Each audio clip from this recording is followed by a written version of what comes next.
Bom dia a todos. É com muita satisfação que damos início ao nosso segundo webinar do ciclo de debates sobre o direito da construção e a nova lei de licitações e contratos.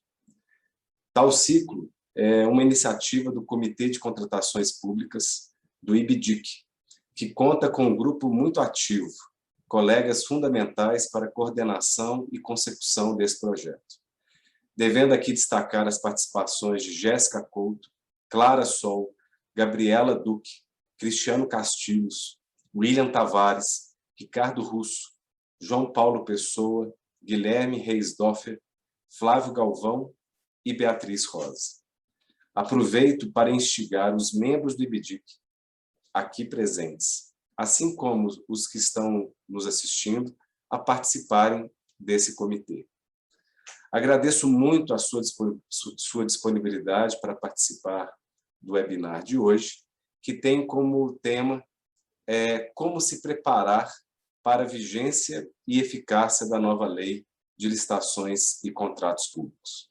Como se sabe, a nova lei introduz um prazo de até 2 anos, contados da sua publicação, para que a administração fique obrigada a adotá-la, facultando a escolha por essa ou pela Lei 8666 durante o referido prazo.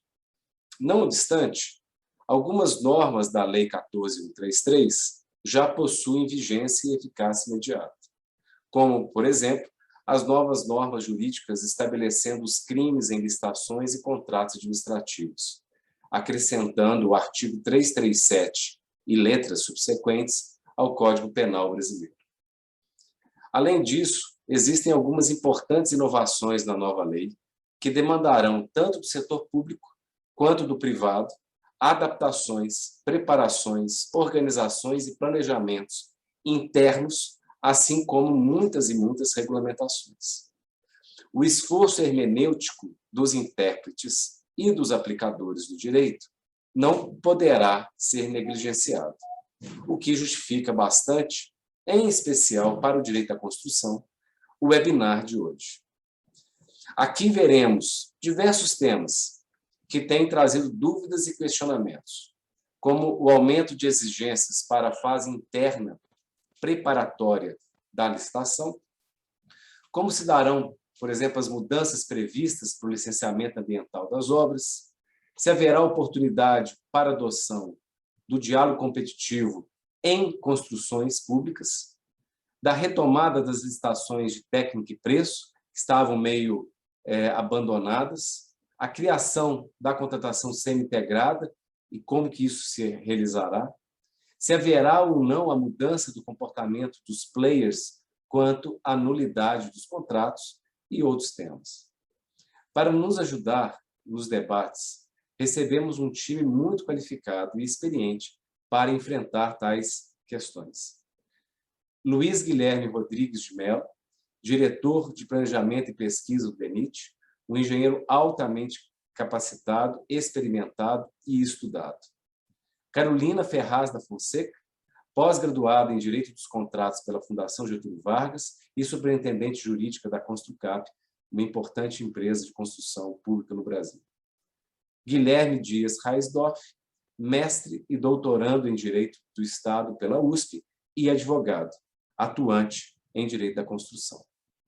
Nossa dinâmica de hoje será a apresentação inicial de 10 minutos do Guilherme sobre principais aspectos da vigência, aplicação e regulamentação, numa visão bastante provocativa, com viés acadêmico e científico.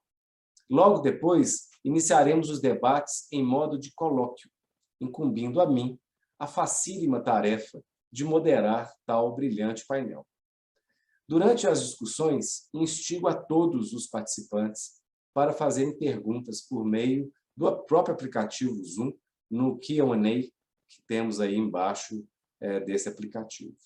Com isso, eu, então, inicio passando a palavra aos nossos palestrantes para as boas-vindas iniciais e, logo na sequência, para o Guilherme Reisdorf para iniciar a sua apresentação.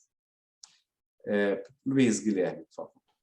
Bom dia, Alexandre. É sempre um prazer estar aqui para ajudar e conversar um pouco sobre esse tema tão interessante e intrigante.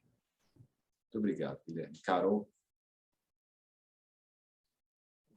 Oi, Alexandre, obrigada, viu, pelo convite. Ao IBDIC também, acho que vocês estão fazendo um papel excelente aí na divulgação de informações, especialmente da nova lei, e saudando também aqui os colegas Luiz Guilherme e Guilherme.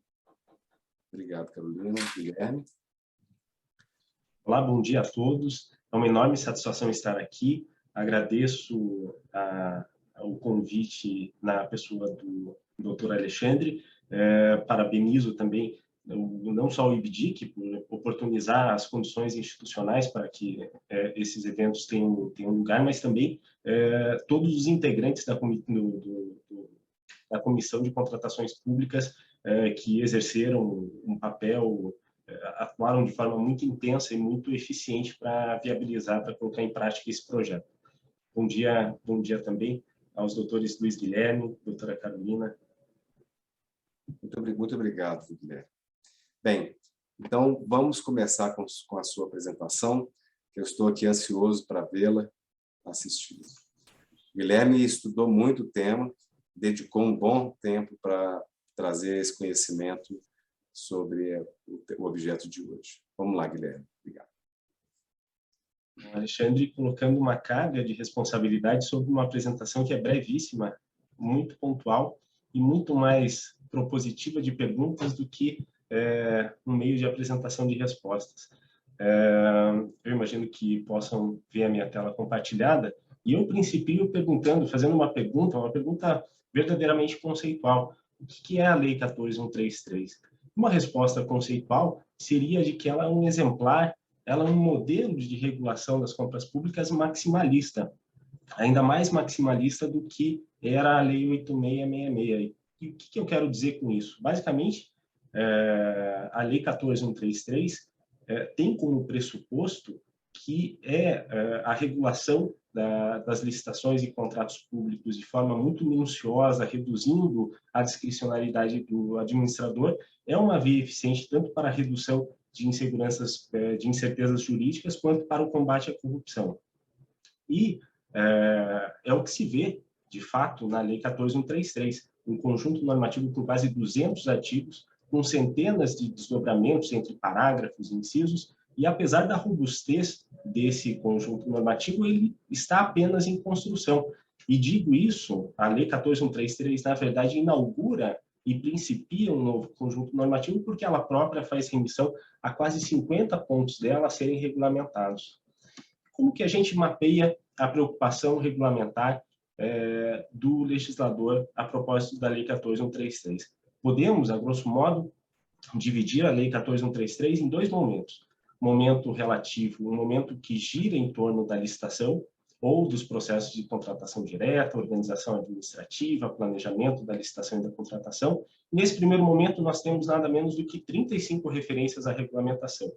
Em um segundo momento, relacionado à matéria propriamente contratual, nele nós temos apenas 6 alusões muito pontuais à regulamentação, sendo que 3 delas são expressamente opcionais, em que a lei prevê que edital ou contrato podem suprir a ausência de regulamentação. Então, por essa simetria, nós verificamos que logo a partida, desde o início da instauração de qualquer processo de contratação, já há um propósito de delimitar, definir como a discricionariedade administrativa vai ser exercida e exauri-la ao longo do processo de planejamento até culminar a publicação do edital de licitação.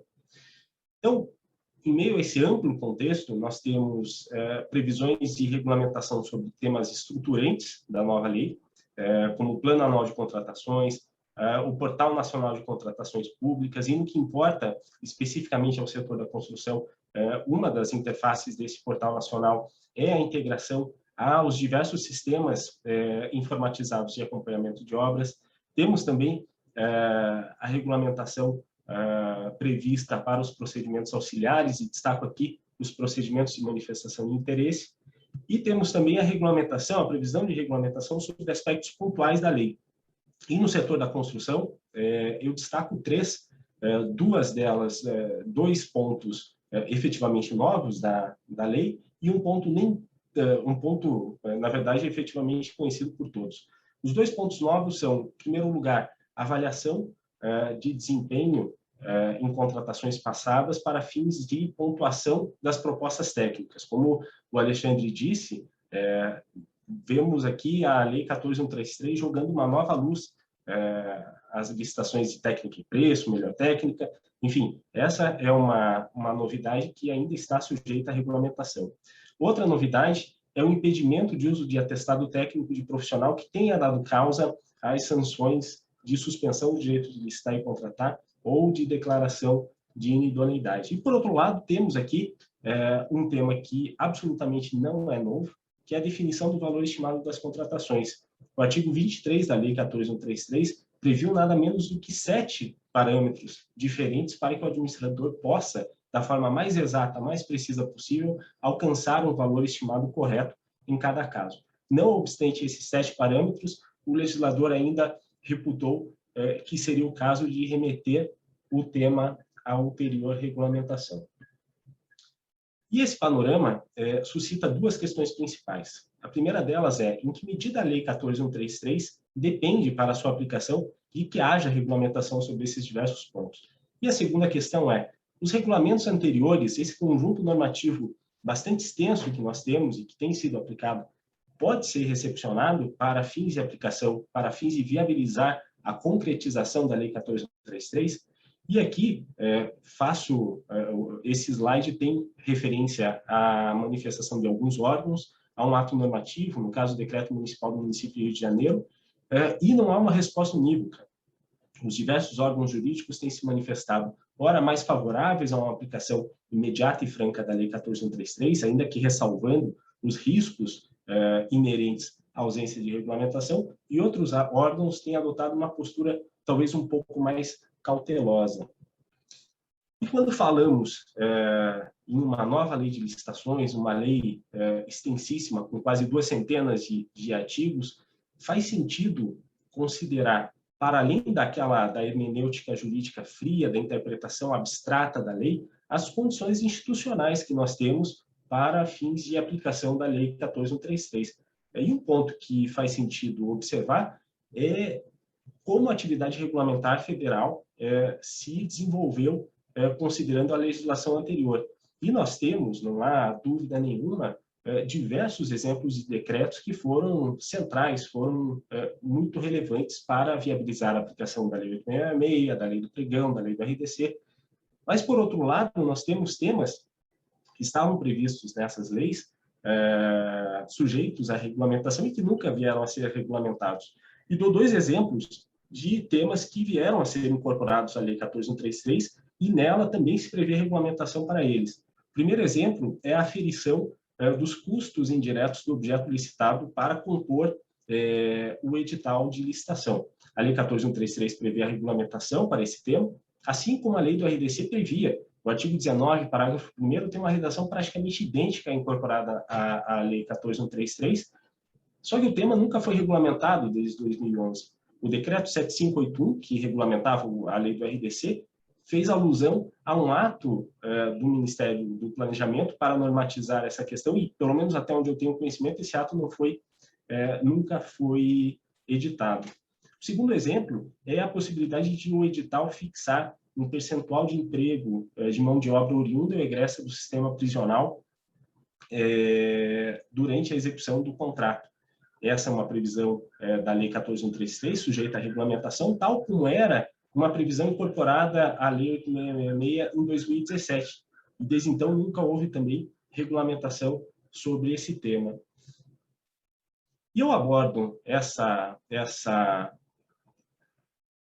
perspectiva temporal para entrar especificamente nas regras de vigência da Lei 14.133. E nós temos aqui 3 premissas centrais. Primeiro, a Lei 14.133 previu de forma inequívoca a sua vigência imediata, artigo 194.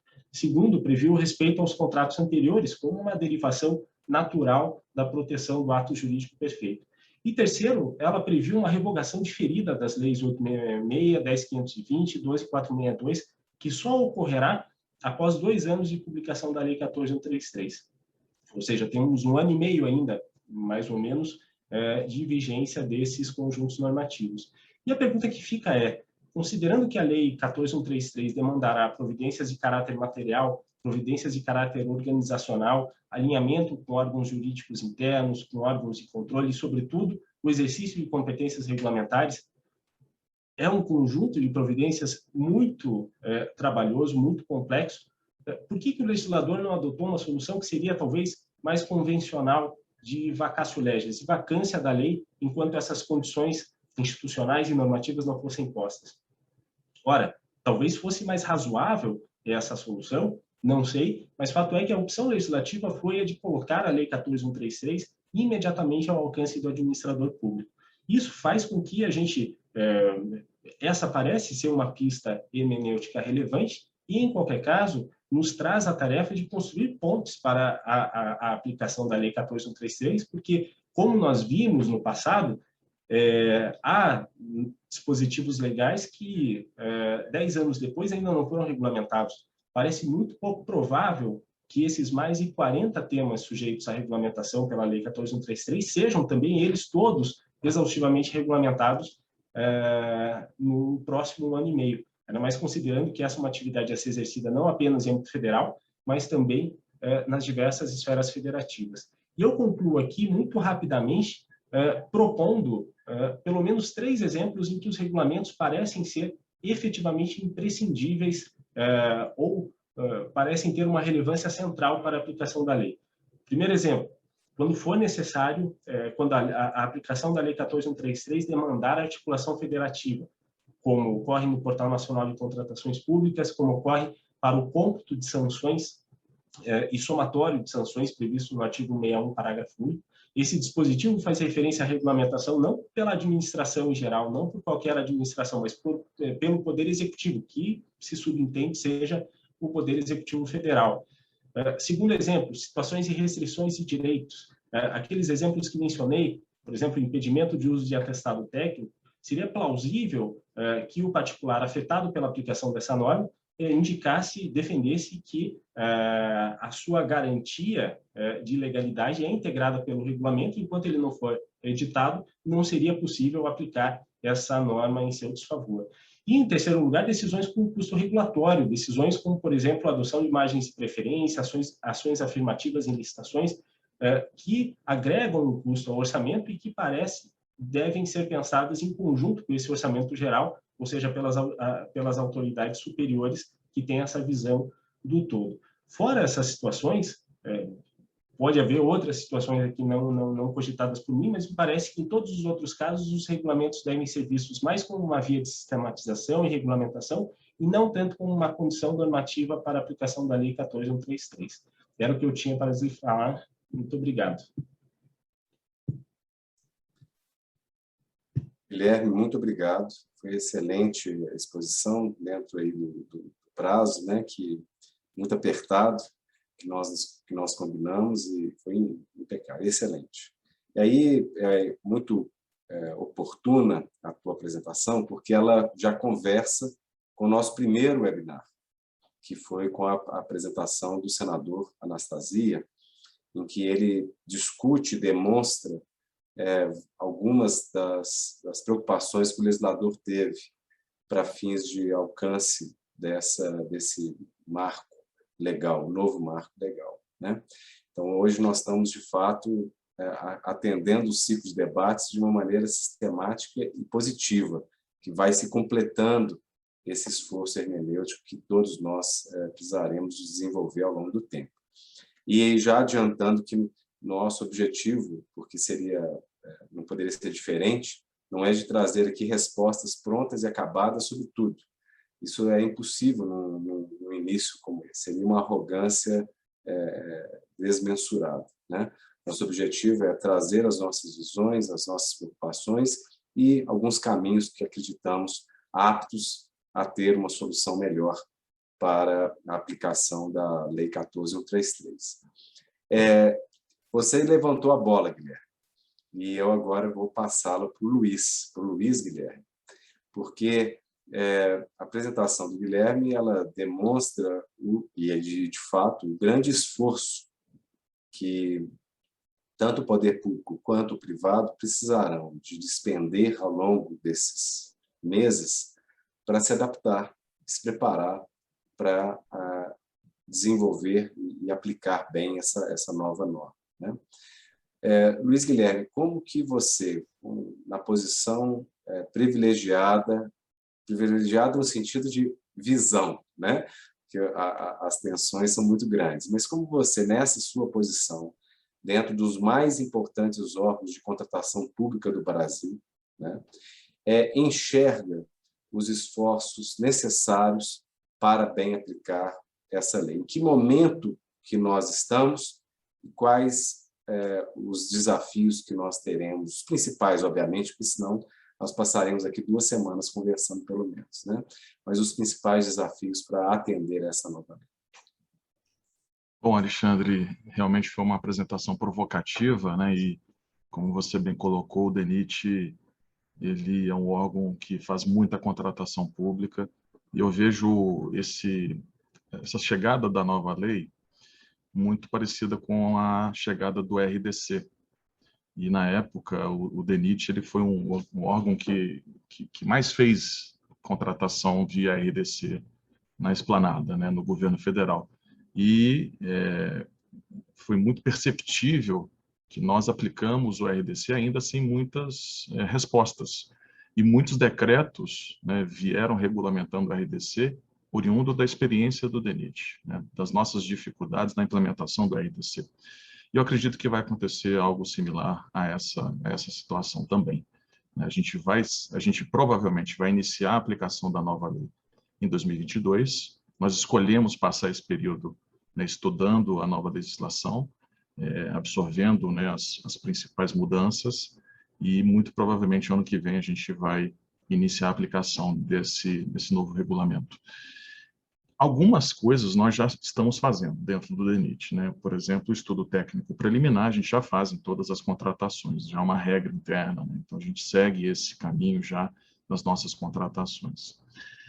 Um outro ponto que é importante, né, e foi bem colocado pelo Guilherme, o plano anual de contratações nós também já fazemos, nós já aplicamos esse instrumento aqui dentro do DENIT.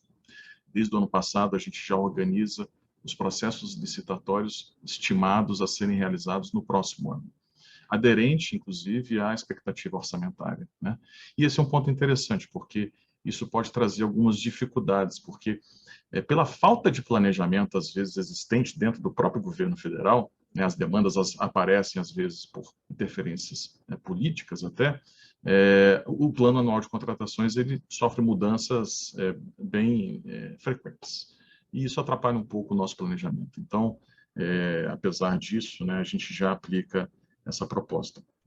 E, de fato, há algumas dúvidas e regulamentos que a gente, com certeza, nós precisaremos, né, porque algumas coisas a gente ainda não tem, né, muito claro, como a questão da obrigação do plano de integridade de obras de grande vulto, né, a gente não tem um regulamento interno ainda descrito sobre essa obrigação, né, do privado ter o programa de integridade, e outros pontos como o desempenho pretérito, como foi bem colocado, a questão da contratação de mão de obra, né, específica. Então, são alguns regulamentos que, de fato, a gente precisará atuar e se debruçar para a aplicação da nova legislação. Muito obrigado, Luiz. E você, obviamente, está num órgão que vem, ao longo dos últimos, desde ainda DNR, vem se aperfeiçoando, se aprimorando, vem melhorando a sua capacidade de planejamento e de gestão. Mas eu gostaria também de ter um pouco, não posso perder essa oportunidade, de ter a sua visão, já que você estabelece convênios com municipalidades, com órgãos estaduais. Como que você enxerga os demais órgãos da administração pública que fazem contratações de direito da construção, né, de construção, na verdade? Como que você enxerga a aptidão do resto da federação para atendimento das diretrizes dessa lei nesses próximos 1 ano e meio? Olha, Alexandre, eu olho com um pouco de preocupação, né? Pela nossa experiência de fazer parcerias com entes estaduais e municipais já há um bom tempo, a gente percebe um pouco a dificuldade desses organismos estaduais e municipais em seguir né, de uma forma estrita, inclusive a legislação que o DENIT utiliza, né? Como a parceria, a gente obriga, né, a essas entidades a utilizar os nossos regramentos, a gente percebe que há uma certa dificuldade deles cumprirem todo o processo. Isso considerando a legislação atual. Considerando uma nova legislação já ainda mais regulamentada, assim, com mais restrições, eu acredito que será, sim, um dificultador, né, para que essas entidades, hoje, né, com as estruturas existentes, possam, de fato, aplicar de imediato a nova lei. E isso já foi, de fato, levantado e aventado no nosso Congresso, essa grande preocupação. E existiria, Luiz, alguma fórmula de tentarmos, por meio desses dispositivos, por exemplo, do Portal Nacional de Contratações, de haver uma integração, mesmo que alguns reclamem que isso poderia transformar ou violar o nosso pacto federativo, a separação das competências e autonomias das entidades federativas, seria de interesse, tipo de uma grande concatenação de esforços para que haja maior centralização pelo governo federal dessas diretrizes, para mais bem aplicar a Lei 14.133. Você enxerga isso dentro do seu dia a dia? Eu acredito que sim, porque muita coisa ela pode ser, de fato, sistematizada, né, por esse novo portal. E a gente sistematizando informações, eu acredito que a gente consiga alcançar uma certa homogeneidade de aplicação das contratações entre as diferentes entidades. Vai ser um aprendizado, vai ser uma adaptação grande. No governo federal, a gente já utiliza essa homogeneidade pelo próprio sistema Comprasnet atual.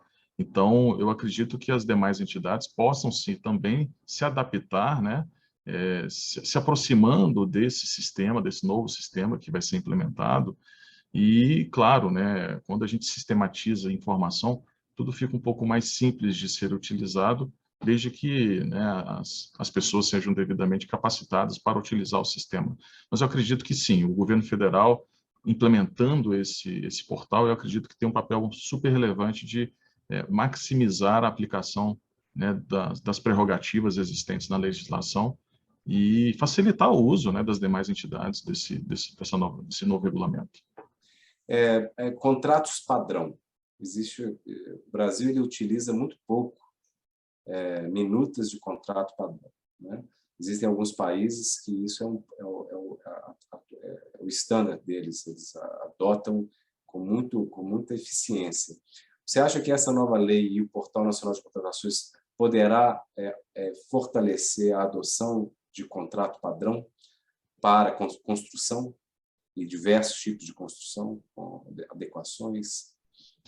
Sim, eu acredito que sim. O DENIT já utiliza suas minutas padrões, né, de contratação, com contratos padrões também de contratação, e eu acredito que diferentes órgãos governamentais que trabalham com infraestrutura, né, no caso, como o do DENIT, eu acredito que não há nenhum empecilho da gente utilizar os mesmos tipos de contrato. Assim, acredito eu que essa homogeneidade de contratação, do tipo do contrato, acho que ela é benéfica porque facilitará, inclusive, né, o usufruto de experiências nossas nas grandes contratações que o DENIT faz para outras entidades da federação que também farão uso dessa legislação. Então, acho que será, sim, uma boa prática. Que bom. Carolina, eu não posso agora deixar de passar para você a perspectiva da iniciativa privada, né? Você é advogada experimentada e atuante em questões complexas de contratos de construção, contratos públicos e privados de construção, tem uma experiência, uma visão, além de estudo, enorme, né? Na sua visão, estando do lado privado, quais são os pontos que você visualiza de maiores avanços nessa nova lei? Quais que são, na perspectiva do setor privado, aqueles de maior incerteza e insegurança quanto à nova lei? Alexandre, na nossa opinião, né, apesar de não ser uma lei, como a gente chama de disruptiva, né, traz novidades, mas também não traz enormes mudanças, mas a gente identifica, assim, alguns pontos de avanço. Acho que chama a nossa atenção, por exemplo, os aspectos de contratação semi-integrada. A gente viu com muito bons olhos isso, né? Nós já temos contratos de contratação integrada, e a gente vê algumas dificuldades que o próprio poder contratante tem, né? De fazer a gestão desse contrato. A obrigatoriedade de implantação de programas de compliance para projetos de grande vulto.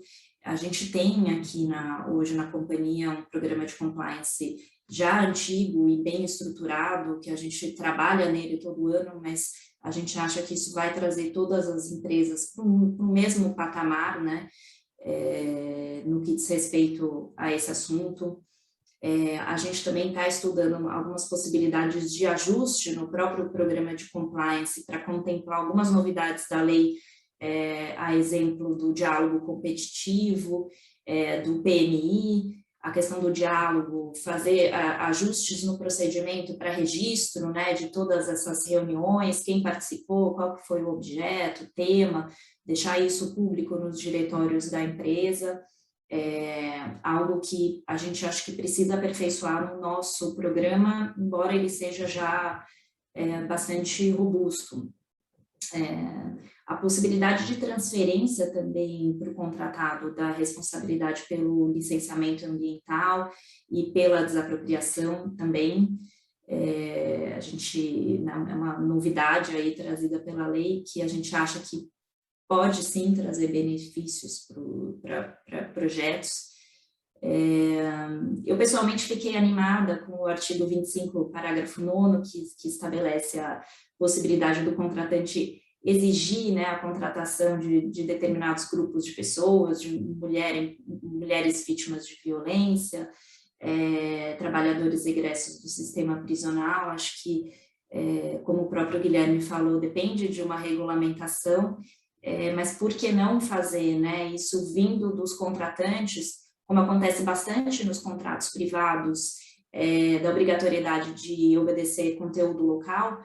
E quando existe, apesar das dificuldades, né, a gente imprime todos os esforços e a gente consegue sim cumprir. Vindo isso dos contratantes, isso com certeza vai ser implementado. Eu acho que é bastante interessante. Quanto os pontos de incerteza, né, acho que todos nós temos muitas dúvidas. Nós dentro da companhia, os próprios operadores, a gente vem conversando muito para a companhia se preparar para isso, né, com os nossos parceiros, fazendo leitura sistemática da lei com grupos de pessoas, grupo específico. Mas a gente aguarda aí a regulamentação, a questão do cadastro, como o próprio Guilherme falou, como esse ponto que a gente entende que é uma novidade interessante, a questão da desapropriação, como isso vai se dar na prática, né? Como que os órgãos públicos vão se adaptar a essas novidades trazidas pela lei, como que a seguradora vai figurar nos contratos de empreitada. Então, a gente também está acompanhando com expectativa e um pouco de insegurança todos esses pontos.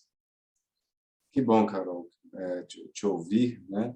Inclusive, já adiantando, nós, dentro do Comitê de Contratações, nós criamos um ciclo de debate com 18 webinars. Muitos dos temas que você trouxe agora, Carolina, eles serão tratados em webinars específicos, né? Onde, inclusive, com o tempo, cada vez mais teremos condições de aprofundar para tentar dar algumas respostas a todas essas conjecturas. E aí eu aproveito, uma das situações da nova lei que me trouxe, que eu achei muito alvissareira, é a implantação de sistemas tecnológicos de acompanhamento dos projetos, como, por exemplo, a adoção do BIM. Você acha, Carolina, que o setor privado, depois eu vou perguntar para o Luiz Guilherme como que o setor público enxerga isso, mas, Carolina, o setor privado está preparado para a adoção do BIM? em especial para as obras de maior complexidade e de grande vulto? Eu acho que o setor privado está, né, Alexandre? A gente tem uma capacidade de adaptação muito grande. A gente quer ganhar um contrato, precisa de contrato para a empresa sobreviver e a gente tem recursos, né? A gente conta com especialistas. Se precisar colocar um time de consultores preparando engenheiros para atuar dessa forma, isso será feito e vai ser do dia para a noite, e as coisas acontecem com uma dinâmica um pouco maior do que na iniciativa pública, por motivos óbvios. A gente já trabalhou em obras com BIM na companhia, já mais de 3, até fiz uma pesquisa recente aí com o nosso pessoal de obra. Atualmente não temos, mas o pessoal vê com bons olhos, né? Quando eu perguntei para um engenheiro nosso experimentadíssimo, né, a respeito disso, ele falou: olha, Carolina, eu acho ótimo, porque no BIM já aparece logo na hora quem é o culpado pelo problema e as coisas se resolvem muito rapidamente. Então, por que não fazer, né? Na medida que isso seja exigido no edital, venha a ser exigido, isso vai ser feito, a gente vai se preparar. Se estamos totalmente preparados, acredito que não, mas essa adaptação por parte da iniciativa privada é muito dinâmica, né? A partir do momento que o cliente exigir, isso vai acontecer na semana seguinte. Luiz Guilherme, você acha que isso será uma tendência não apenas para os órgãos federais, mas também estaduais e municipais? Como é que você tem enxergado esse tema? Alexandre, eu acho que é um assunto realmente novo. Eu também concordo com a Carolina, realmente a iniciativa privada está preparada, ela é bem mais adaptável, né, a essas inovações, mas é importante ressaltar que existe um decreto presidencial, né, que define a estratégia BIM de implementação no governo federal, no âmbito do governo federal, e no Ministério da Infraestrutura nós temos 2 entidades que estão trabalhando como piloto, né, o DENIT e a Secretaria de Aviação Civil. Então, no DENIT, especificamente, nós criamos um núcleo, né, temos servidores específicos trabalhando nesse tema, contratamos uma consultoria para nos auxiliar e implementamos um plano de ação muito ousado, né? Hoje a gente tem um programa que chama ProArt, um programa de reabilitação de obras de artes especiais, e nesse semestre, possivelmente, a gente já vai fazer uma primeira contratação de um projeto e obra, né, de uma contratação integrada, utilizando a metodologia BIM, né? Então, isso é um relevante processo e, de fato, como a Carolina colocou, o engenheiro experimentado da Construcap está certíssimo, né? Quando a gente utiliza a metodologia BIM, a gente consegue visualizar o projeto e de fato, evitar equívocos, né, que, porventura, possam acontecer durante a execução do contrato. E minimizará, né, problemas e demoras, né, em alterações contratuais. Então, é uma metodologia que vai trazer uma facilidade para a execução do empreendimento muito grande.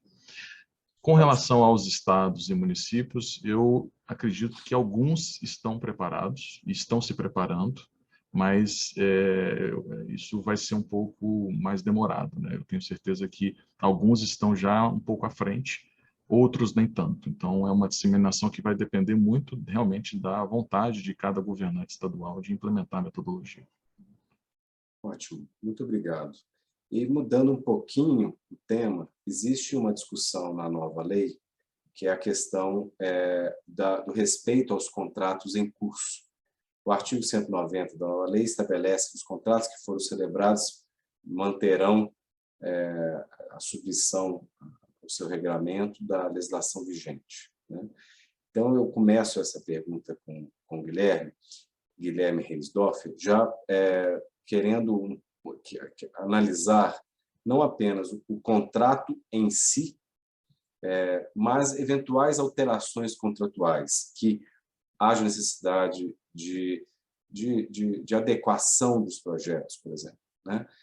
Como é que você ajuda, Guilherme, a comunidade da construção a mais bem operar esses 2 institutos, quanto à vigência e se estaremos sempre presos, por exemplo, à lei anterior, ou se poderemos, por exemplo, com a alteração de contrato, usar os mais eficientes e modernos dispositivos da Lei 14.133. Obrigado pela palavra, Alexandre. Me parece que a diretriz geral será aquela do, salvo engano, artigo 191, de respeito às previsões contratuais, especialmente com uma garantia do contratado a que não sejam incorporadas previsões mais gravosas do que aquelas estipuladas como obrigações, como riscos por ele assumidos. E essa garantia se estende, inclusive, aos termos aditivos, mesmo aqueles que sejam celebrados, porventura, depois da revogação da 866 e assim por diante, porque eles devem observância à matriz do edital, ao princípio de vinculação do instrumento convocatório. Mas a questão, se por um primeiro ponto de vista essa questão parece simples, ela de fato não é, porque nós verificamos que a Lei 14.133 incorpora diversos entendimentos que vinham consolidados por órgãos de controle, sobretudo por TCU, e existem antinomias entre a Lei 14.133 e a Lei 866, sendo que a Lei 14.133 está ancorada nesse entendimento desenvolvido no passado. Um exemplo é a previsão, se eu não me engano, do artigo 127 da Lei 14.133, que prevê a manutenção da margem de desconto, do desconto dado entre os valores propostos em face do orçamento estimado pela administração, mesmo para itens novos, mesmo para itens que não estavam precificados no contrato. Qual que era o regime da 866? Artigo 65, parágrafo 5º, em caso de itens novos, as partes chegarão a um acordo.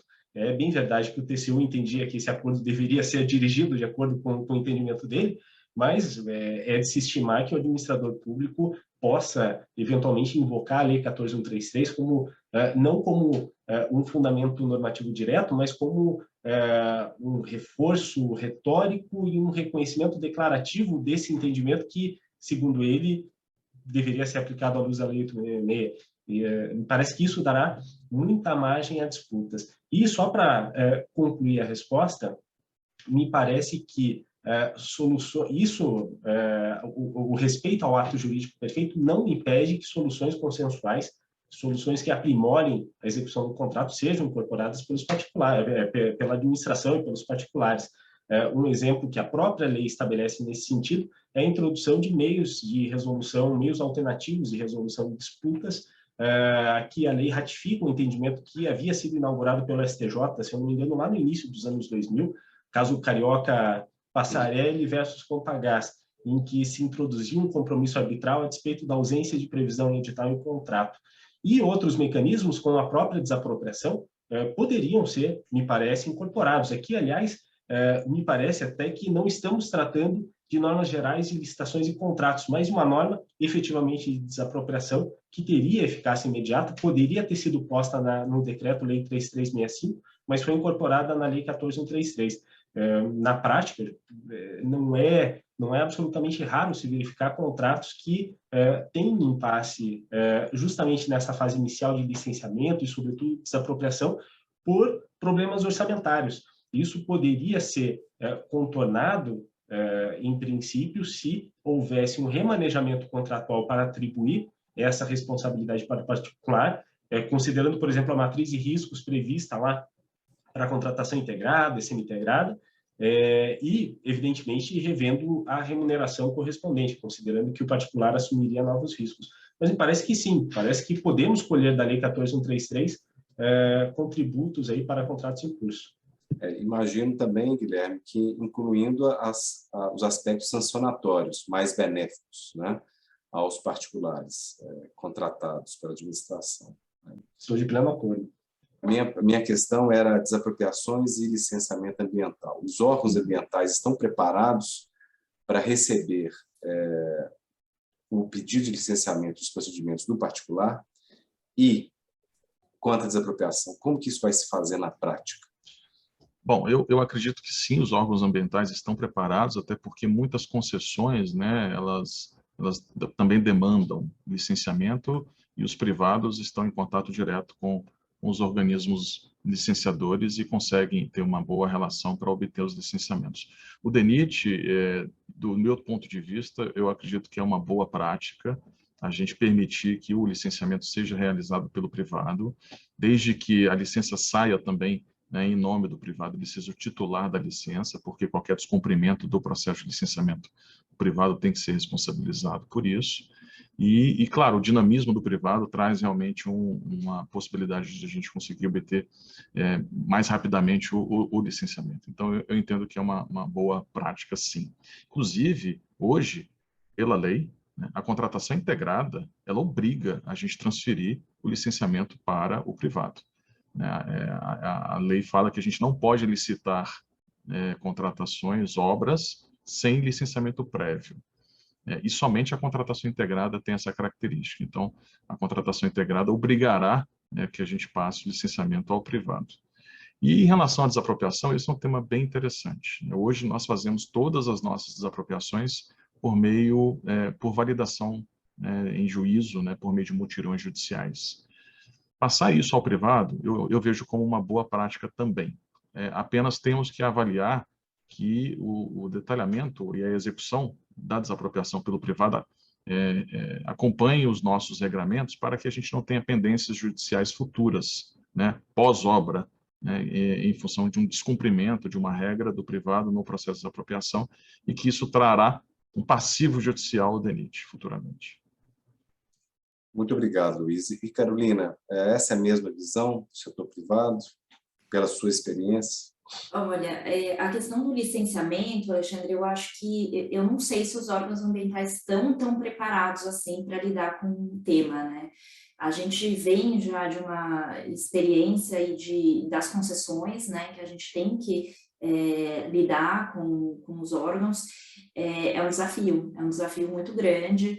Existe a possibilidade, a gente está aprendendo como fazer, mas isso exige muito de todos, né? Acho que abrir esse diálogo é necessário, sim, o poder concedente participar e o poder contratante, né, no caso dos contratos de empreitada, participar do diálogo com os órgãos ambientais, estabelecer um canal aí de contato, porque não é tão simples quanto entregar um papel, um pedido de licença e aquilo tramitar pelos meios ordinários, né? Acho que precisa chamar atenção para aquilo, sentar à mesa o contratante, o contratado, o órgão ambiental, explicar do que se trata. Aí a lei trouxe essa novidade aí de incorporação do princípio da celeridade, que eu acho que pode chamar a atenção do órgão, né? A gente tem que fazer essa construção para os projetos tramitarem com prioridade, porque a execução de uma obra não é como uma concessão, que a gente tem 30 e 35 anos para lidar com todos os temas, né? É um negócio rápido. Inclusive, por conta disso, a gente tem que olhar a matriz de risco do próprio contrato para ver como que estabelece se o licenciamento demorar demais por conta de morosidade do próprio órgão ambiental, por exemplo. Então, acho que dá para fazer, o privado sabe fazer, a gente tem técnica, a gente assume isso de forma bastante comum em contratos privados, mas quando se trata de uma obra pública, a gente vê, né, de uma coisa pública, o receio do próprio órgão ambiental em lidar com o tema. A questão da desapropriação também, né, acho que a gente tem que ver como a lei fala, a desapropriação autorizada judicialmente, a gente precisa ver como que será regulado, né, essa questão de autorização judicial, também a matriz de risco para verificar como que vai ser alocado uma demora aí que não seja proveniente da atuação da contratada. Então, acho que existe sim a possibilidade de fazer, a gente também vê com bons olhos, porque a gente, enquanto contratados, a gente sofre bastante com projetos que ficam parados ou trechos de projetos parados por conta de problemas de desapropriação, né? Se isso estivesse eventualmente nas nossas mãos, talvez fosse mais sério, mas a gente vê com cuidado. Será indiscutivelmente para todos um grande desafio. E aí, para a gente começar já nos dirigindo ao final do nosso encontro, eu não posso deixar também de trazer uma reflexão relevante quanto à responsabilidade dos engenheiros. Nós temos vários engenheiros membros do IBDIC, engenheiros membros do Comitê de Contratações, alguns, inclusive, que estão agora nos assistindo, a lei ela traz penas pesadas por circunstâncias que muitas vezes não estão correlacionadas com ato dirigido para um resultado ilícito ou permeado de má-fé, né? Tem previsões, por exemplo, como erros de levantamento de dados, de sondagem, de elaboração de projetos. Como que os engenheiros vão se preparar? Tanto os engenheiros do setor público quanto os do setor privado vão se preparar para conseguir atuar de uma maneira a evitar tais responsabilizações. Luiz, podemos conversar com você, que é um engenheiro e deve estar tendo esse tipo de reflexão nas suas noites insônias, se é que você tem noite de insônia. Alexandre, esse é um tema muito relevante e preocupante, né? Eu sou engenheiro, eu sou especializado numa área, né, que é muito complexa na engenharia, que a gente chama de geotecnia, e essa característica, esses artigos da lei, da nova lei, para mim, está muito aderente ao que a gente está vendo hoje em dia aí no ambiente público, não é? A criminalização de atos administrativos, né? Hoje aqui no DENIT é um risco muito alto você assinar alguma coisa, porque isso pode virar um crime a qualquer momento. Então, é um absurdo, por exemplo, se colocar, né, numa lei de que uma diferença de resultado de sondagem advinda de um projeto e depois checada durante a construção de uma obra, isso possa ensejar algum crime. Porque sondagem, solo, geotecnia, natureza, são heterogêneos, né? Nada é tão simples.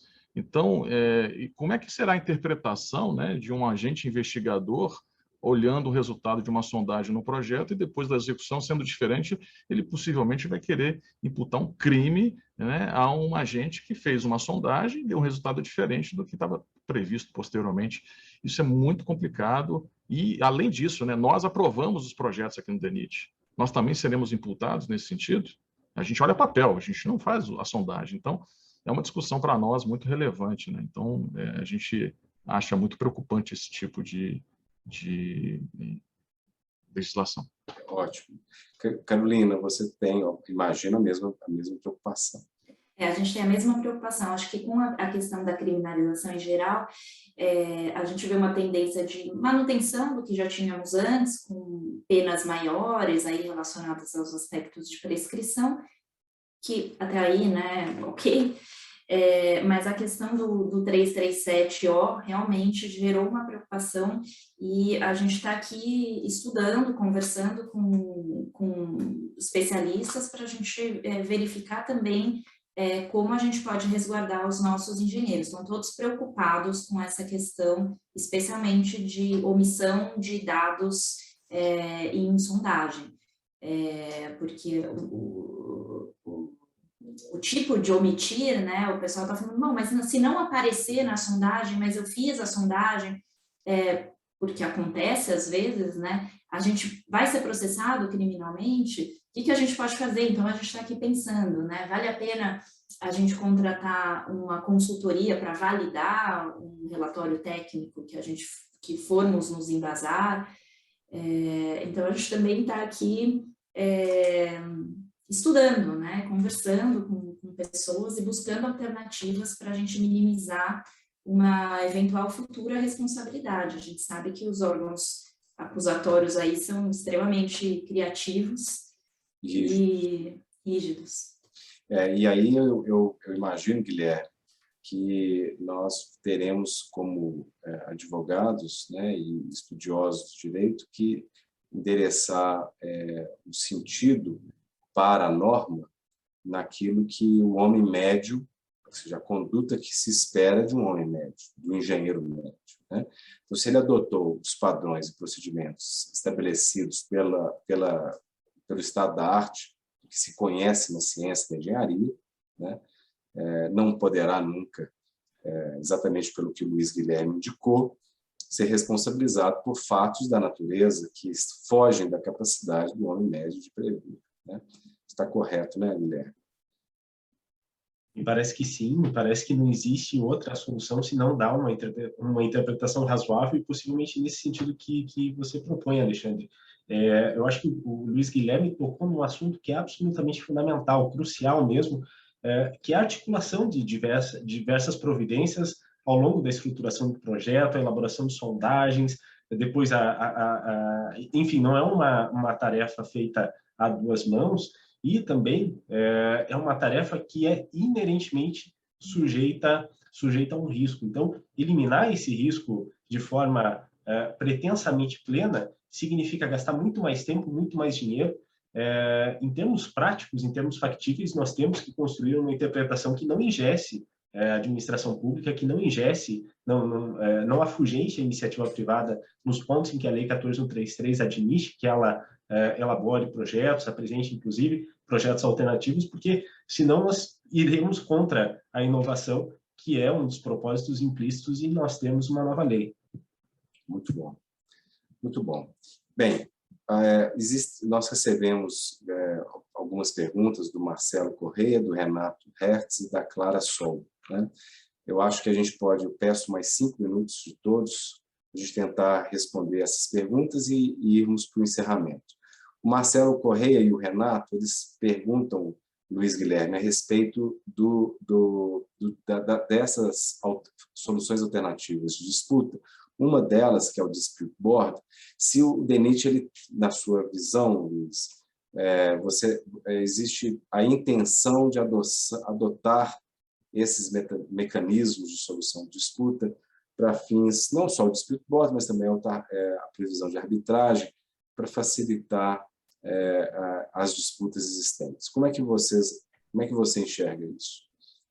Alexandre, eu confesso que esse é um tema ainda muito pouco discutido dentro do DENIT, né? A gente ainda não...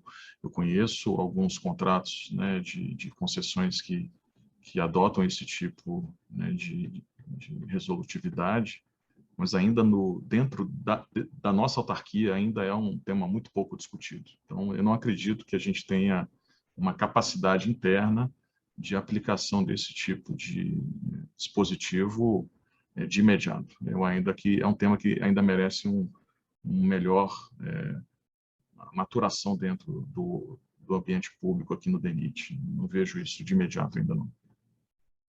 Ótimo. E a Clara faz uma pergunta referente aos órgãos de controle, né? Eu lembro que, quando da adoção do RDC, houve uma má interpretação dos órgãos de controle, acabando por exemplo, dificultar a aplicação da sistemática dos contratos, de alguns tipos de contratos, né? Contratação, por exemplo, integrada, ficou muito mal adotado. Você tem, Luiz, a mesma perspectiva para a Lei 14.133? Você acha que os órgãos de controle, em especial o TCU, que participou muito da elaboração e das discussões para a formação dessa lei, poderá mais bem aplicá-la, né, no momento do exercício do controle? Como é que você enxerga?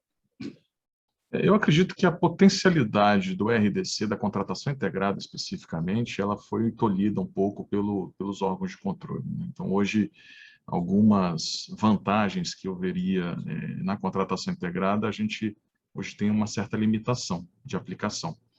E eu acredito que isso continuará, e o entendimento hoje que o Tribunal de Contas da União tem em relação à contratação integrada, ele vai abraçar novamente a aplicação da nova lei. Então, não acredito que a gente tenha tanta diferença de interpretação. E, infelizmente, porque algumas capacidades da contratação integrada, ela é bem interessante, né? Elas são bem interessantes. Mas hoje nós, de fato, temos uma limitação na sua amplitude, né? Na sua capacidade, porque é uma contratação que viria para, de fato, permitir muito mais inovação, e hoje eu sinto que os privados têm algumas limitações de aplicação da sua engenharia, e, consequentemente, a gente perde um pouco desse dinamismo, né, que é o conceito intrínseco da contratação integrada. Bem, Carolina. Alexandre, se você me permitir, Claro. voltando à pergunta sobre os dispute boards, queria trazer aqui um dado empírico que a gente tem na companhia hoje, por exemplo. Os últimos contratos que nós assinamos com previsão de dispute board, tínhamos 3 no ano passado, e nenhum dispute board foi implementado ao longo do contrato. E a gente só foi olhar para isso, né, acho que as duas partes, inclusive, quando nós tivemos um conflito para o final do contrato. Então, fomos olhar o mecanismo de solução de conflitos, se era foro arbitral, se era foro comum, etc. E aí vimos que havia previsão do dispute board, que foi uma grande perda, porque nós poderíamos ter tido esse acompanhamento, né, desde o início do contrato, como existem algumas referências aí de mercado, de próprias obras grandes do metrô que tiveram sucesso na implementação do dispute board, mas acho que tem que ter uma disciplina das partes de, no início do contrato, trocarem correspondências, nomearem quem serão os atores ali, já implementarem o board, porque no final, nós temos um caso de uma concessão de 35 anos, nós estamos no 4º ano e agora nós temos um problema e precisamos resolver, abrimos o contrato, havia previsão do dispute board, nunca foi implementado, e nós perdemos 4 anos de informações que esses técnicos poderiam estar acompanhando, né? E trazer isso para a mesa agora, além de ser necessário um tempo para maturação das informações, é muito custoso. Então, nós entramos num acordo com o contratante de não, vamos pular essa etapa, vamos tratar de outra forma, mas acho que tem que ter essa disciplina das partes de provocarem a constituição do dispute board. Exatamente, Carolina. E há um reconhecimento internacional da eficiência, Luiz Guilherme, para os contratos de grande vulto e de complexos, a adoção do dispute board como um mecanismo de diminuição das disputas mesmo. É um trabalho preventivo. E para que ele funcione, como a Carolina disse, tem que haver a adoção desde o começo, para que os técnicos estejam mais preparados. Eu vou encerrando agora o nosso encontro. Nós teremos um painel, Marcelo e Renato, só sobre métodos alternativos de solução de disputa, previstos na nova lei, na Lei 14.133, e acho que nós teremos condições de aprofundar bem mais esse tema. Quero agradecer Guilherme Reisdorf pela brilhante apresentação, Luiz Guilherme por disponibilizar o seu tempo também e debater conosco, assim como a Carolina. Passo rapidamente a palavra para as considerações finais de vocês e para que nos encaminharmos ao final. Por favor, Guilherme. Bom, algo que eu não disse na minha apresentação, até porque passei um pouco do tempo, já me perdoe, Alexandre, é que espero que o regulamentador surja antes do que os litígios. Enfim, acho que existem vários desafios, acho que temos também, especialmente no âmbito federal, mas não apenas, equipes muito engajadas, muito capacitadas para extrair da Lei 14.133 muitos benefícios. Eu agradeço novamente a oportunidade, acho que a dinâmica foi muito interessante, foi muito enriquecedor ouvir, especialmente o Luiz Guilherme e a Carolina. Muito obrigado. Muito obrigado, Guilherme. Carolina, por favor. Ou então, Luiz, já que o Luiz abriu o microfone, Luiz, por favor. Bom, Alexandre, agradeço, acho que foi interessante mesmo e é sempre motivador escutar essas provocações, né, tanto do lado dos especialistas acadêmicos, como o Guilherme, você, quanto também do lado do privado, né, no papel da Carolina, e aqui no DENIT a gente sempre, e a minha postura, né, sempre escutar o outro lado para que a gente consiga de fato chegar a um melhor entendimento. Então, a gente tem um dever de casa grande, eu percebo, mas eu acho que o DENIT ele tem esse DNA, né, de conseguir executar bastante, e eu tenho certeza que a gente vai conseguir alcançar aí a melhor aplicabilidade da lei. Obrigado. Obrigado, viu, Luiz Guilherme, por suas palavras. Isso me fez uma remissão.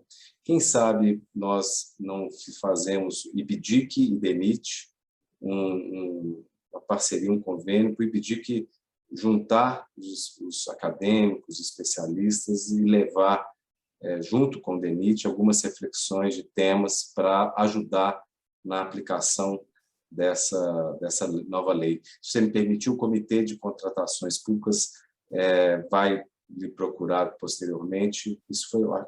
Essa ideia me surgiu agora e eu acho que pode ser extremamente útil para ambos, tanto para o IBDIC como para o DENIT.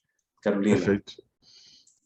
Alexandre, obrigada. Queria agradecer também a oportunidade de participar. Espero ter trazido alguma informação útil aí para o pessoal que está nos escutando. Agradeço também o IBDIC, a gente está super atento aos eventos que vocês estão fazendo.